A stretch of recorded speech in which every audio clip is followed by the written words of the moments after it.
అందరికీ నమస్కారం. ఈరోజు మన దైవరహస్యం ఛానల్లో మరొక దైవరహస్యంతో మీ ముందుకు వచ్చాం. మనం ఈరోజు కాలభైరవుని కథ గురించి తెలుసుకోబోతున్నాం. ఈ కథ వినడం వల్ల మీ జీవితంలో ఎలాంటి మార్పులు వస్తాయో తెలుసుకోవడానికి ఈ వీడియోను పూర్తిగా చూడండి. మరిన్ని వీడియోస్ కోసం ప్లీజ్ లైక్ దిస్ వీడియో మరియు నా ఛానల్ని సబ్స్క్రైబ్ చేసుకోండి. అసలు కాలభైరవుని అవతారం ఎలా జరిగింది, ఆ సంపూర్ణ కథ నేను మీకు వివరించబోతున్నా. కాలభైరవుడు శివుని ఉగ్రరూపం. కాశీనగరానికి కాలభైరవుడిగా పూజించబడే కాలభైరవుడు భక్తులకు సమయం యొక్క విలువను నేర్పిస్తాడు. ఈ కథలో ఆయన అవతారానికి గల కారణాలను మరియు విశ్వనాథుని ఆజ్ఞతో ఎలా అవతరించారో వివరంగా తెలుసుకుందాం. ఒకానొక రోజున సృష్టికర్త అయిన బ్రహ్మదేవుడు తన సృష్టి శక్తిపై చాలా గర్వంగా ఉండేవాడు. ఒకానొక రోజు దేవతల మధ్య జరిగే వాదనలో బ్రహ్మదేవుడు ఇలా అన్నాడు: నేనే ఈ బ్రహ్మాండ సృష్టికర్త. నా వల్ల జీవరాశి ఉనికిలోకి వచ్చింది. అందుకే నేనే ఈ విశ్వంలో శ్రేష్ఠుడు.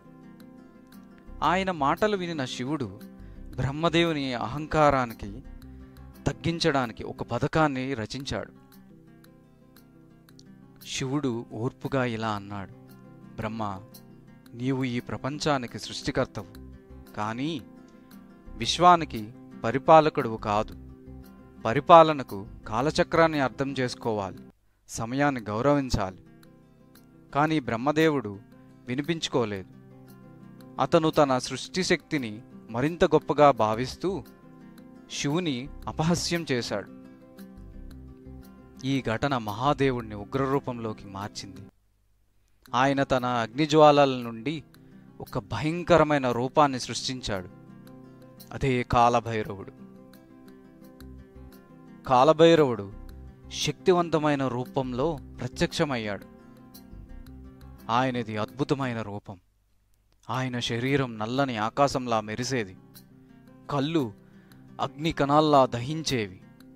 మెడ చుట్టూ పాము ఉండేది. చేతిలో ధారాళమైన ఖడ్గం. భయంకరమైన రూపంతో కనిపించేవాడు. కాలభైరవుడు శివుని ఆజ్ఞతో వెంటనే బ్రహ్మదేవుని వద్దకు వెళ్ళాడు.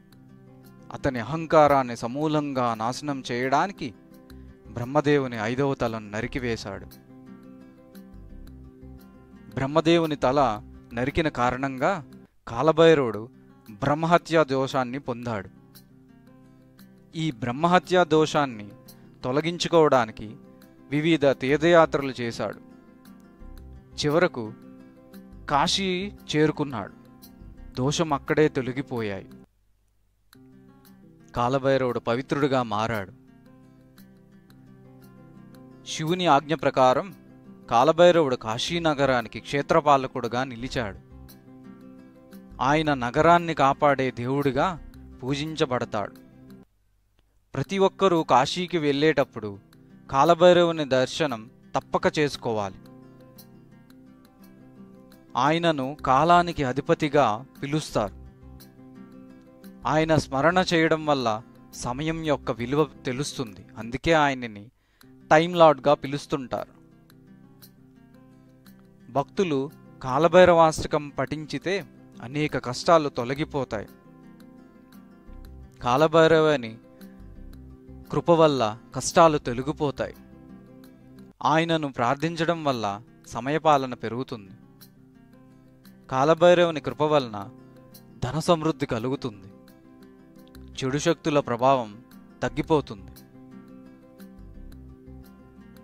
ఈ కథ వినడం వల్ల మీకు కాలభైరవుని అనుగ్రహం లభించాలని మనస్ఫూర్తిగా కోరుకుంటున్నాను. మీ అభిప్రాయాలను కామెంట్స్ రూపంలో తెలియజేయండి. ఈ కథ నచ్చితే మీ కుటుంబ సభ్యులతో పంచుకోండి. మరిన్ని కథల కోసం, కంటెంట్ కోసం నా ఛానల్ని సబ్స్క్రైబ్ చేసుకోండి. ధన్యవాదాలు.